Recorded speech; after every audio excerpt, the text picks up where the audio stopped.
السلام علیکم ستړي مشئ زه صفي الله ستانکزی یم تاسو ازادي سټوډیو ته رابولم. عمران خان د پاکستان پارلماني ټاکنې ګټلي، خو دا چې اکثریت نه دی خپل کړی ګډ حکومت به جوړوي. د عمران خان د بریا خبره د پاکستان د انتخاباتو خپلواک کمیسیون اعلان کړي. اخوا د انتخاباتو د څار ټولنو د درغلیو د تورونو د سپیناوي غوښتنه هم کړې ده.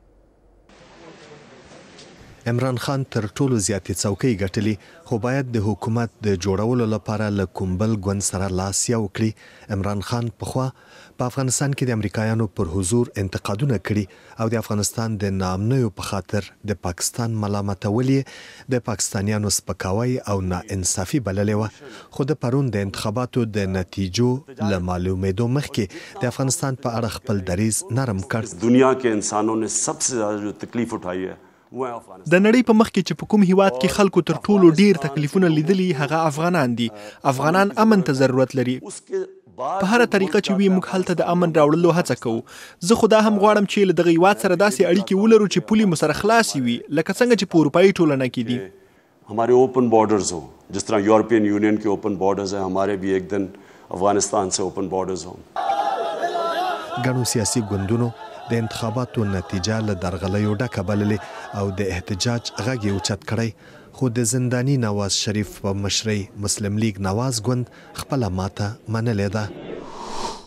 شمالي کوریا د هغو امریکایي سرتیرو مړي امریکا ته وسپارل چې د کوریا په جنګ کې وژل شوي وو. له 1950 تر 53 کاله د کوریا په جګړه کې د اټکل له مخې شاوخوا 10,000 امریکایي سرتیري وژل شوي دي. د 8,000 نورو امریکایي سرتیرو مړي او ژوندي ورک دي. د جنوبي کوریا د اوسان هوایي اډه د امریکا او جنوبي کوریا سرتیري هغې الوتکې ته ورځي چې پکې د نږدې یوې پیړۍ پخوانۍ جګړې د مړیو جسدونه راوړل شوي دي. دا پوځي امریکایي الوتکه نن جمعه له شمالي کوریا دې اډې ته راورسېده. واشنگټن ته د پیونګیان لخوا د دغو مړیو سپارل د هغې موافقې یوه برخه ده چې د امریکا ولسمشر ډونالد ټرمپ او د شمالي کوریا مشر کیم جونګ اون په سنګاپور کې کړې وه. ولسمشر ټرمپ پر خپل ټویټر پاڼه لیکلي چې د امریکایي سرتیرو مړي به ژر امریکا ته انتقال سي او دا به د کورنۍ لپاره یوه مهمه شیبه وي. ټرمپ له کیم څخه مننه وکړه. د نړۍ د 5 لویو تازه راوتیو اقتصادي هیوادونو یا بریکس مشرانو د اقتصادي همکاریو په پیاوړتیا ټینګار وکړ. برازیل، روسیه، هند، چین او جنوبي افریقا د بریکس ټولنې غړي دي. د بریکس سرمشریزه نن جمعه پای ته ورسېده.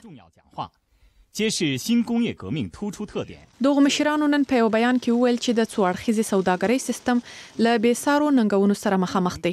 د امریکا په مشرۍ د سوداګریزې جګړې ګواښ دا سرمشریزه بې اغېزه نه وه پرې ایښې.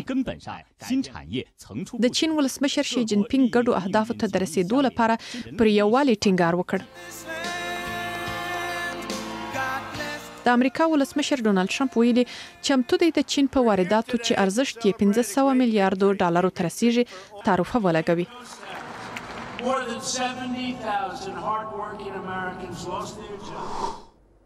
د امریکا متحده ایالتونو په کالیفورنیا ایالت کې لوی اور لګېدلی او ویل کېږي چې د ایساریدو نه دی. زرګونه کورنۍ له خپلو مینو وتښتېدې. د کالیفورنیا په شمال کې د ریډینګ ښار دا په کالیفورنیا کې یوه تر ټولو لویه اور لګېدنه بلل سوې ده. په سخته ګرمۍ کې دا اور لګېدلی.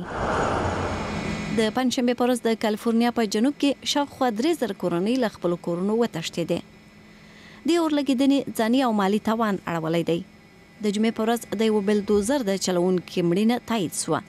په 2 اونیو کې دا دوهم کس دی چې د اور په لمبو کې سوځي او ساه ورکوي. 700 اور وژونکي د دې اور د درولو لپاره کار کوي.